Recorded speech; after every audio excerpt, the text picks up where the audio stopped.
you have been given a super computer. Do you agree with me that this is the most sophisticated gadget on the planet?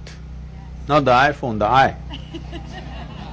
People have not read the user's manual for the most complex machine on the planet. Everything is a problem. Tell me one thing that human beings are not suffering. If they're poor, they suffer their poverty. You make them rich, they suffer the taxes. If they're not educated, they suffer that. Put them to school, lot of suffering. Not married, they suffer that. Get them married. I didn't say anything.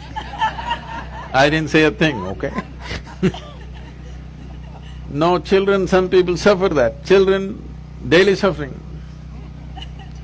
So you seem to be suffering every aspect of life. Life is not suffering, nor is it a joy. It's simply there, it's a phenomena. If you ride it, it feels fantastic. If you're crushed by it, it feels terrible. So are you riding the wave of life or are you being crushed by it? That's all the question is. So what they're suffering is their own psychological process. One's own thought and emotion has become such a huge suffering. How you think and feel. How you think and feel, should it not be determined by you? What happens in the world may not happen the way you want it, but at least what happens within you must happen your way, isn't it? So if what happens within you is not happening your way, fundamentally, we have not figured what is the nature of our life. Without understanding even the fundamental of our existence, we are trying to live. Your well-being will never come from outside. From outside, you can create comfort, you can create convenience, but you cannot create well-being. Well-being can only happen from within you because human experience is created from within. Cerebral activity in the process of evolution, it is new. It is a new happening, this big brain.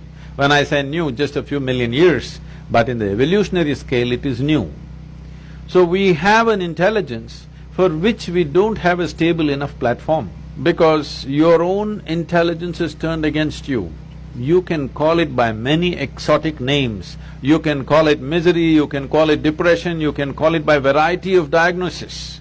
But essentially, your intelligence has turned against you. Just imagine 100 years ago how people lived in this same place and how you're living. Is there any damn thing to complain about in comparison? Outside will never happen 100% the way you want it, but at least what happens within you must happen the way you want it. If right now what happened within you was happening the way you want it, would you keep yourself at the highest level of pleasantness or no? No magic, just engineering.